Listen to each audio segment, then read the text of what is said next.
Julian Callow, Chief European Economist at Barclays Capital, joins me now. Hi, Julian. Hi, Mark. Does Khan's absence affect things in Brussels today?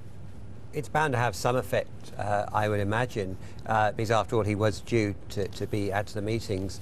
And he is somebody who has, I think, been leading the IMF to play a very constructive role with respect to the European crisis. Now, there's no doubt that Europe can still manage this by itself, I believe, but what it does need are people, individuals who are leading the situation. And the big issue for me has been that Europe has really been lacking that very decisive political leadership. And there's one player who's been very influential in that respect, particularly in bridging the Atlantic and with all the resources that you have there with the IMF.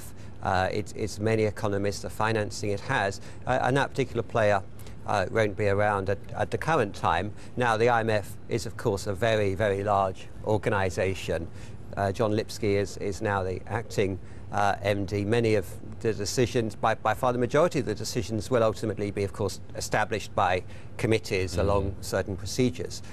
So it's really only at the margin and in terms of the communication and ultimately the leadership where this might be coming into play. But certainly it is clearly very unfortunate timing, to say the least, here at this very sensitive time.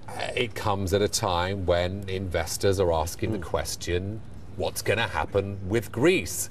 Out of today's meeting, will we be any clearer?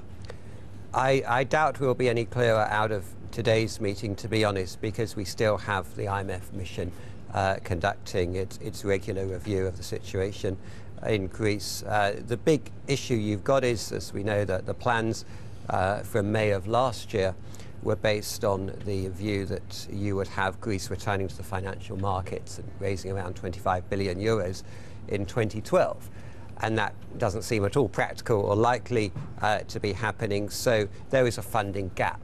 And that's a very important issue, because the programme is only just a year old, and yet you already have a significant funding gap in the future being identified, which is really testament to the very, very large deficit that Greece is still running. It's not just the debt, but it's the ongoing borrowing that's such an important issue here for Greece. And so you have to find a way of finding finance to meet that financing gap in 2012 and also beyond there. And of course 2013 then becomes a very critical year given the potential changes that you'll see under the European stabilisation mechanism and a more explicit role potentially for debt burdens to be addressed by the private sector as well. So I think things are getting very difficult here. It's really been coming to a head because the Greek deficit numbers have not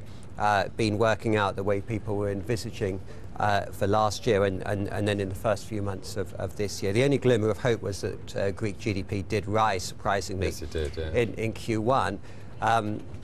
This is actually quite an important point, because if you look at the Baltic states, if you look at Iceland, you have seen some rebounds in GDP. Economies contract and contract and contract where they're under pressure. Then they do hit a point and they do bounce. Yeah. And we do have to try to understand a little bit more what's behind that. But still, the enormity of the problem is a huge concern here for Julia? Greece. The fact that Strauss-Kahn won't be at the meeting today, how much more difficult does it make this meeting? It clearly makes it tricky. Clearly, Europe has its own divergent views on the situation. Strauss-Kahn has clearly been a very influential person, as you say, in terms of mobilizing the very large resources that you have there at the International Monetary Fund, both technical resources, the expertise, as well as, of course, ultimately the financial resources. At the same time, the IMF can still, of course, work. It has a new acting managing director. We shouldn't ignore that. But it's perhaps at the margin where Strauss-Kahn's influence was at its strongest. And the point now is, of course, this is a very sensitive and difficult time. Already it's becoming very apparent that Greece won't be able to return to the markets in 2012, as had been the plan. So a large amount of additional money does need to be found here for Greece just for next year. But Julian, so we know that the IMF, of course, because it's based on the board of directors, can function without Strauss-Kahn.